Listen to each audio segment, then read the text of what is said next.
Well, good evening, everybody. As you might know, today I've got exclusive footage to show you. The British people will not be cowed or cowed by acts of intimidation by the far left on our streets. Can you understand why people might think this is inappropriate, given that there was a terrorist attack 2 days ago and this is a proscribed terrorist organisation? However, Israel is committing genocide. But there was a terrorist attack in Manchester. Israel is committing genocide. A terrorist attack Israel is committing genocide. There was a terrorist attack in Manchester. Israel is committing genocide. Do you understand there is why? a live genocide. Do you understand there why? There is a live genocide. Do you understand why people might...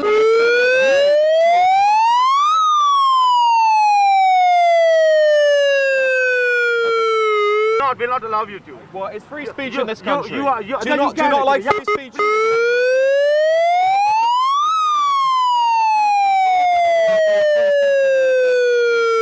Far right, that's all you do. Why am I far right? What makes me far right? I know you're far right. What makes me far right? No, you're far right. You're going to call someone far right. Darling, you're far right. Why am I far right? You're not even a journalist. Why am I far You're right? not even a journalist. You're a failure to journalism. Darling, I could be a better journalist than you, okay? Well, what makes me far right then? I don't need to prove it because you know it. Tell me what does far right mean? You get paid, darling. You get paid by the rich man to be. Far right mean? Can you define far right? I don't need to define something to you. I don't need to define it to you. Okay. They are literally having to drag them. I can't get a good view of them here, but there's a lot of police to make one arrest.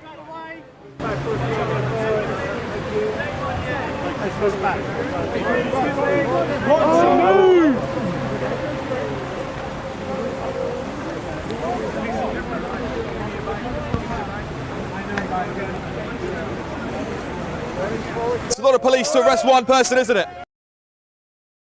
I'm not going to be cowed by some intimidatory acts by the far left, and neither is it going to stop me from doing my job. And if they think their comments get under my skin, trust me, I've had far, far worse than that thrown at me before, as many of you at home probably have seen on this channel. And the whole reason GB News goes to these protests is to hear from real people, no matter their politics. This is what fearless journalism is all about. Holocaust survivor says, stop the genocide in Gaza. Why have you been compelled to come here today? I've been compelled to come here today because what I see the Israeli regime is doing in Gaza has horrifying echoes of elements of what happened to my family and millions of others during the Holocaust. And I think as somebody of Jewish descent, I find it profoundly dangerous and a profound lie to equate supporting the people of Palestine and opposing a genocide with being anti-Semitic. It's the absolute opposite. And I think that it's incredibly important to make that clear. And by standing against genocide in Gaza, that is no way that is supporting racist attacks and murders in this country. It's the same fight. These people are here opposing genocide, telling us that protesting against genocide is a bad thing. What happened a few days ago is a horrible thing.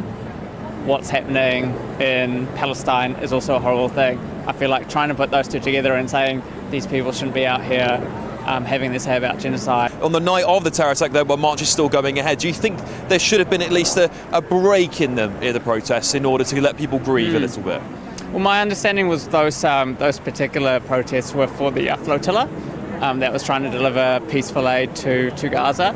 So again, I feel like those people had a right to go out there and say what was happening at that flotilla was against international law. And these people who are sitting here, not like you noisy guy, they're sitting there in silence, holding placards, Yes. and they are being arrested by the police and charged as terrorists. Now, do they look like terrorists to you? I'm not that bothered about the Israel-Palestine issue. I think both are just as bad as each other, to be honest. But I'm here because I don't think Palestine Action are a terrorist organisation. And I'm appalled that the police are here arresting peaceful protesters when they could be out actually protecting the public from real crime. Incredibly disappointed with the Home Secretary. She's a hypocrite. She's been out on protests like this and is now ordering the police to go and arrest people in wheelchairs and arrest people just for holding a sign. The government has said that it's recognise Palestine as a state. It's doing everything it says in its power to stop that. What would you like to see happen? Our government is still supplying armaments to Israel to carry out genocide.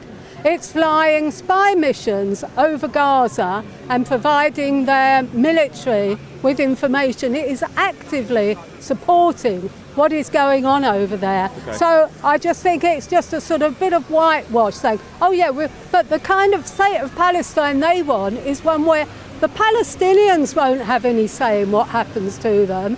It's going to be a sort of neo-colonial thing. What do you make of Tony Blair? What do you make of Tony Blair being put in charge? It's terrible, of all people, to be allowed anywhere near them. I think, haven't they suffered enough? Excuse me, would you be willing to tell me why you're here today? This is my message. I'm just the messenger. And it says, on the road to tyranny in Starmer's Britain, which prosecutes those who peacefully protest at the mass slaughter of maiming of Palestinians, their children and babies, prescription by a war crimes complicit government. Do you think the Prime Minister's done a good job protecting free speech in Britain?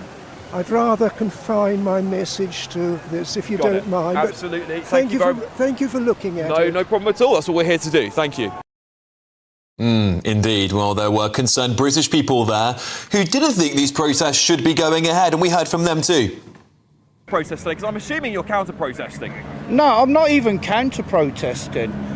I've just come down here because I knew all these would be here, and as a mark of respect, they should have cancelled all this. They should have cancelled it, but I know they wouldn't cancel it, so I just thought I'll come here and add my 2 pence in. I've just come round just to get a little bit of footage to see what's going on, but this shouldn't be happening today. Yeah, there's many people saying that this is an anti-Semitic march, that actually they shouldn't be here after what happened on Thursday with the Manchester terror attack. What do you make of that? Well, there's a time and a place for it, isn't there? You know, I mean, there's a couple of people here, like anti-demonstrators that I've been talking to there. They're showing their, you know, this. I've just come here just to have a look because I only live about 3 miles away. Yeah. And I just think it's wrong. I just think it's wrong. Do you think these are anti-Semitic, these marches? I do, yeah. Yeah. I do. And especially today, it's after what's happened a few days ago, it shouldn't be happening. Yeah. It shouldn't be happening. There should be a bit of sensitivity. Do you think the Home Secretary's been strong enough on this issue? She, of course, said to people to not come to the protest here. Many people have pushed back on that. Of course, hundreds of people here today counter-protesting that. There's other Palestine protest rallies going on. It shows how weak the government are. It really does show how weak this government is. If they want to ban this march, they could quite easily. If they wanted to stop it, they could. Do you think it should have been banned this weekend? Yeah. Well, not banned, just out of respect, cancelled. Cancelled, just out of respect. I've come here to laugh at this nonsense, to be honest. Yeah. I mean, they've just got no arguments. Yeah. And do you feel that people should be allowed to come and have these sorts of debates? Of course, the police are arresting people. What do you make of those arrests? Well, they're breaking the law, so they're going to get arrested. If it's not legal, then it's wrong. You think by mocking people you make a strong argument? That's all you guys deserve. Yeah, there's nothing else I can say, really, is there? No, what do you make of the Home Secretary and others who have said people shouldn't come to these events given the terror attack that happened a couple of days ago? What do you make of those comments from the Home Secretary? I mean, given that some of them are here deliberately breaking the law, they should have probably banned it. Yeah, don't break the law. Don't break the law, guys. Don't break the law. Thank you very much for talking to us. Appreciate it. Thank you. I think some of those people summarise my experience at the Palestine Action protest today. But after the protest at Trafalgar Square was dispersed, it appears many continued unplanned into Whitehall.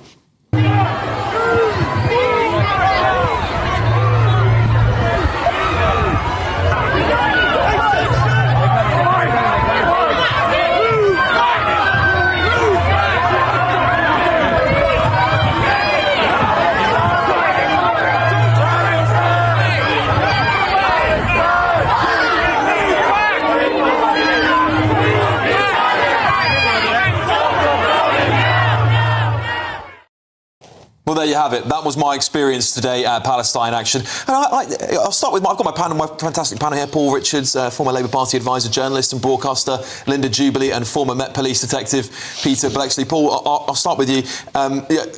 Massive condemnation of the government there today, of course, and of Keir Starmer. It seems to me that they're not really pleasing anyone with the action they're taking on this. They're not outright banning these hate marches, which I think they are hate marches. They're also not doing enough to appease the Palestinian Action group and the people pro-Gaza. So what's the government's plan here? Well, the big answer to that is we're supporting the peace process internationally, and we're looking at the peace deal that's on the table, which is why I would question people's motives for turning up today, because we're on the brink of a deal that may give a real sense of hope to that region after decades, getting the hostages home, which is the most important thing, and securing some sort of lasting peace, alongside maybe the prospect of a Palestinian state, which is what all of these people have been demanding for so long. But the people on this demo, let's be absolutely clear, they have gone along there deliberately in the face of people pleading them not to from across the community. They could support the other Palestinian organisations, but they don't. They've decided to support one that's been proscribed. They want to get arrested. They applaud each other when they are being arrested and carted off. It's performative, it's narcissistic, and it doesn't help the Palestinians one jot. Yeah, Linda, what your thoughts after watching that footage too?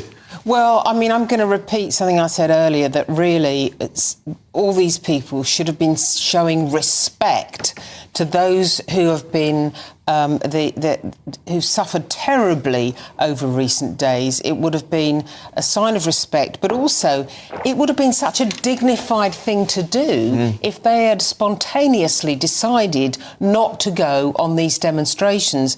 But I wonder whether I'm alone in thinking that people here are heartily fed up with all of these imported conflicts coming onto our streets every single week. I mean, Peter can tell us more about this, but I gather the police are becoming exhausted with these weekly missions in trying to actually contain these situations, make sure there's no inflammatory outbursts, and make these hundreds and hundreds of arrests that they have to process so thoroughly. It's a ridiculous waste of time and money. You are not alone. So Trust me, Linda, you are not alone in feeling that way. I have been saying that for a very long time. It's costing the city millions. It's costing London millions. Police that should be going to solve crime in our city, and of course they're there having to arrest those spoilt brats who think it's more appropriate for them to sit down because they think it's some sort of form of protest when it realistically isn't. Peter, I obviously want to come to you and talk about this entire event because these are now, as Linda highlighted, going on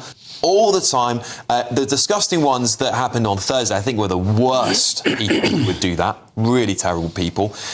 How much, in your experience, would this really take up of police resources? It's huge. The numbers of officers required. We've seen them when it's 5 minimum to carry someone away, and then they cordon those officers if they think there's going to be some effort to try and rip that person from lawful custody. In other words, try and snatch them away from the police. So this week, the Prime Minister, the Home Secretary and the Commissioner of the Met and people like Robert Jenrick all asked for this protest to not go ahead because they wanted those additional police resources to be protecting synagogues, for example, and other places of worship. That was the plan. A mate of mine messaged me just after 7 o'clock tonight. He said his synagogue had no protection whatsoever, and that was in Barnet. So, quite possibly, the officers that the Met hoped to deploy were not deployed because they had to be in Trafalgar Square to deal with those cretins. Palestine Action has been proscribed since the 5th of July.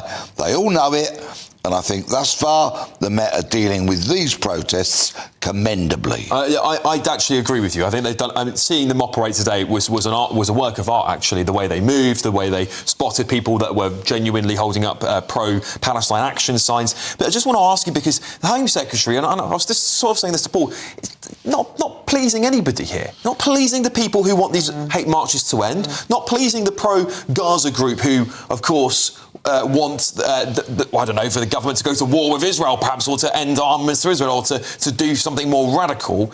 Is the Home Secretary just being utterly weak on this? But we have to remember the importance of the right to protest. Absolutely agree. We've got to remember that is one of the jewels in our constitutional crown, so to speak. So just because we don't like the people who are protesting is not necessarily a reason to ban it. Just because we don't sympathise with their cause is not a reason to ban it. It would require different legislation, because legislation as to protest marches and legislation for static protests are actually different. But on marches, Peter, surely we can start saying, well, OK, you can go on your demo, but you don't have to block off Whitehall, Westminster Bridge, Trafalgar Square, the places where people want, you go to Hyde Park or go to go to Kennington Park. Why does it have to go through the centre of London they're the conditions, and bring the city to a halt? Invariably, those conditions are laid down by the Met and they're agreed with the organisers. Right. That, in essence, is what happens. I also want to say that this is all these protests have become very regimented. They happen every single week. It's a day out, isn't it? Everyone has a day out. Everyone protests. So many of those people actually are badly informed about the political situation in the Middle East anyway. Certainly that woman that was going on about neo-colonialism was way wide of the mark. But what really distresses me sometimes is, as a society, we are facing profound and wide-reaching problems that will affect my children and my children's children, and all the time we're wasting time and resources and money on this. We are not addressing those problems. And if those elderly people with the placards are sitting on the ground in January and February at those kind of protests, there's going to be a swift outbreak of hemorrhoids, let me tell you.